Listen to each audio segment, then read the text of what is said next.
So it leaves us with an interesting question. Do all roads now lead in the heavyweight division? Put aside the idea of Dubois fighting Parker, which is a fascinating fight, and I'm looking forward to the outcome of that.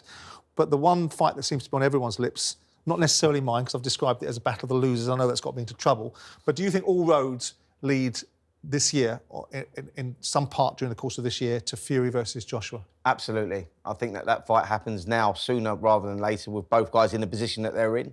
You know, both coming off losses. It makes sense, commercial sense. That's still the biggest fight in boxing, and that is a fact. And whether you like it or not, and whether, you know, there's any titles on the line, there's not any titles on the line, they're the two biggest names in the sport. And for the casual fan, that is the fight that will sell. That is the biggest fight in boxing, and I believe that happens. So the motivation... Anthony Joshua has said that he wants it in 2025. So the motivation... Fury will have it. So we've now changed the rules of engagement for these two, right? Yeah. These two were competing for world titles and were at the elite end of the sport. Now they're at the elite end of the financing the sport, so this is a different dynamic, right? Well, do you believe, I'm just curious to see what the mentality of these two fighters are. Yeah. Do you believe that will tick a box for them? Both have made a lot of money, right? And both are very, very well settled for most of the rest of their lives and probably generationally for people that come after them. Yeah. Can you imagine, do you think that will be enough for them? This is all about bragging rights now. You know, like when you're fighting a fellow Brit, and Anthony Joshua, Tyson Fury have that history about how they're going to be remembered as the great. Trust me on this one. It is a difference between all these glories where they've both been spoken. Yeah. Anthony Joshua was going to be 3-time heavyweight champion of the world. Tyson Fury, the same. Yeah. Right? What do you think people will talk about most?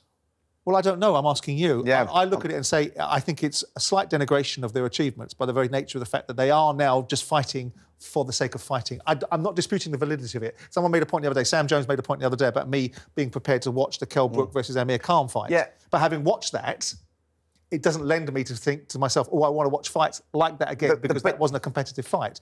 I'm assuming this will be. But the mentality of these two boys going into this fight, having been world champions and now fighting as also-rans, to me, it doesn't fit with what they represent in my mind. No, and because they're at different stages now. Yeah. You know, they've been to the top of the mountain.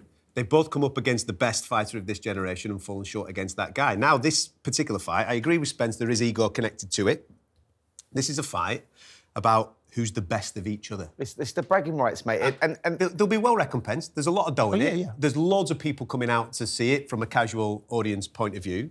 They have been the conversation of this heavyweight era for such a long period of time. Yeah, OK. Along with Deontay Wilder. Yeah, of course. They've waited too long to maybe do it for the... It could have been even bigger, but it isn't. These are the circumstances that we've been playing for this particular year.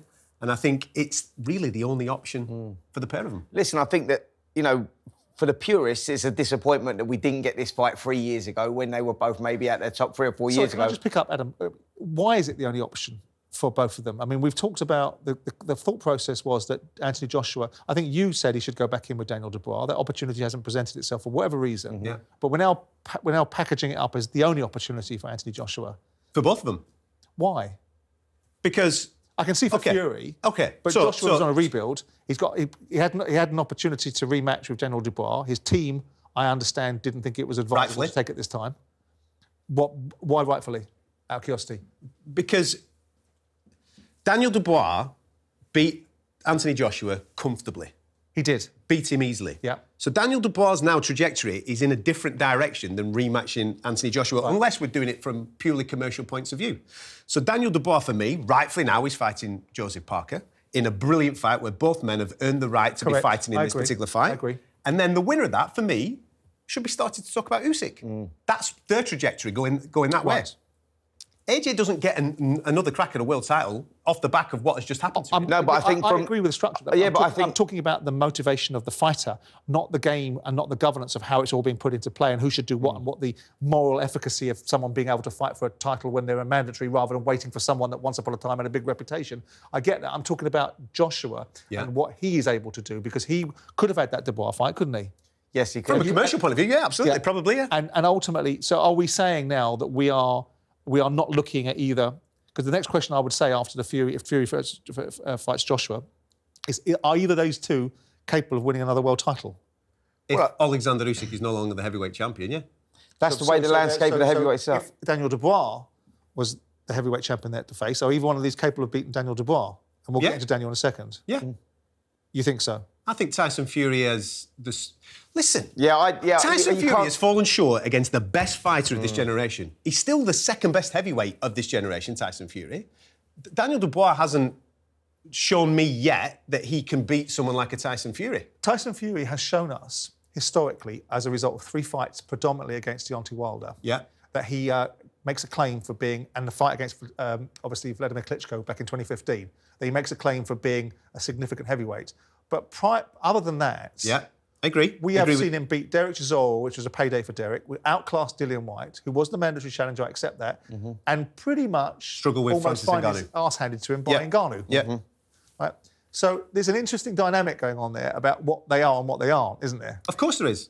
Listen, I think that the winner of Anthony Joshua, Tyson Fury, which I do believe happens next for both fighters, I think the winner of that puts themselves back in the mix. And you go, the winner of that gets the opportunity. Let's say Alexander Usyk is now out of the picture. He decides to go and sail off into the sunset, or he has that fight with Daniel Dubois, if he has that, and then comes out victorious again, let's just say. You're asking, is Daniel Dubois the next guy to take the baton as the next heavyweight king?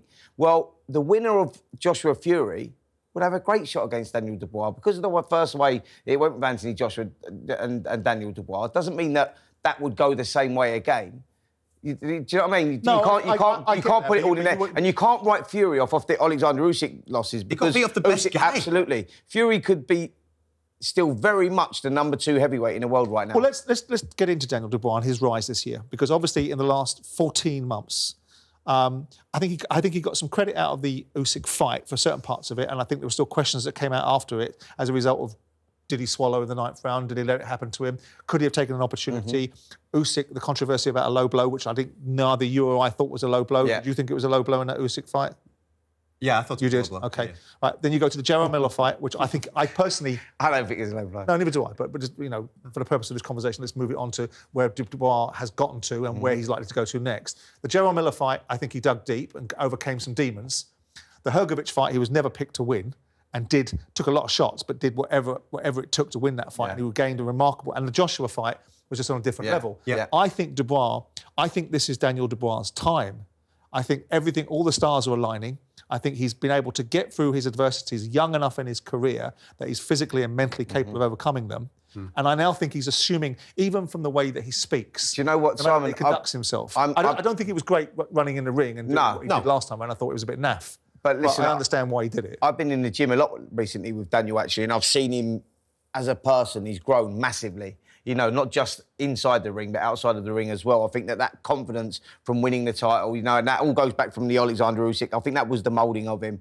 But, he showed character against Miller. He bit down on his gum shield a little bit. It showed us a little bit of heart that people were maybe saying that he never had. And then you go against Hrgovic, went in as the underdog again and come through that one. And the way that he beat Anthony Joshua was very, very impressive. Yeah. The kid has grown in stature. And I'm with you. Yeah.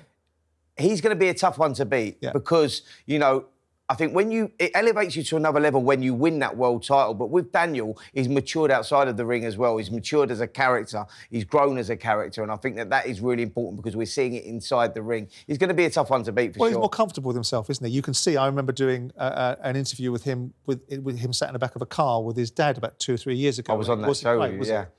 And it's like, Stan, that's enough. I didn't dial in to talk to you. But obviously we've got Daniel coming up against Joseph Parker, who we all like. We all like Joseph Parker, and I think this version of Joseph Parker is the best version that we've seen.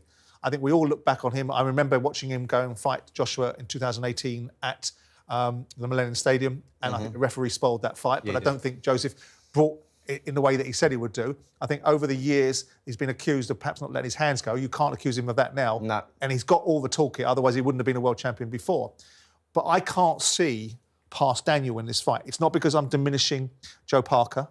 I think he did to Zhilei Zhang what a top heavyweight should be doing to a 42-year-old man of that size and speed. I know Joe Joyce made him look like the Bionic Man, but notwithstanding that, it's because Joe was so slow in that fight. But I can't see past Daniel Dubois in the Parker fight, and it's not because I'm being disrespectful. Do you know what? Joe Parker himself, though, has grown and into the fight that he is. Like, people forget that he's only like 32 years of age. He's still a young man, you know, and he's developed. He's had that time and he's been through those fights that have developed him into this fighter that he is the best version of himself today. And I think the Zhang Zhang, Deontay Wilder performances, where he was underdog maybe in both of them, were great performances. He showed a lot of character in them. This is the hardest fight right now for Daniel Dubois, that he's chose the hardest fight in Joseph Parker. Joseph Parker is the most dangerous threat to Daniel Dubois right now. I would suggest that maybe Martin Bakole would fill that particular role. Yeah, maybe. Well, I just think stylistically, Parker can cause you a lot of problems. What do you think, Adam? I think Joseph Parker today is a better fighter than he was when he was world champion. Yeah. I think his performances during these Riyadh season cards have been absolutely superb. Teaming up with Andy Lee's been a masterstroke for him. He has proven how to take away the threat of serious power in the way that he boxes. Obviously, Daniel Dubois, we know he's got some serious power, but are you talking about Wilder in this instance? Zhang got a lot of power as well. Yeah, okay. And Zhang's hands are actually quite fast. Yeah, they're very fast. Well, yeah, but his hands are quite rapid. Parker proved in those two fights that he can box to a game plan, stick to a game plan, and obviously execute a game plan. Now, the Dubois thing is an interesting one because Dubois is quicker than the pair of them that we've just been speaking about, right? And he also carries that power. Yeah. Do not back against Joseph Parker in this fight because he could nullify this bomb. He could defuse this bomb and he could throw the cat amongst the pigeons with this particular fight. I agree with you. I think Dubois is the favourite going into the fight, given the run that he's currently on. But Parker's tail will be up. He's a live underdog for sure. He's earned this opportunity and he could go in there and nullify this and absolutely blow the whole thing up. On AM, on DAB, via the talkSPORT app and on your smart speaker. talkSPORT.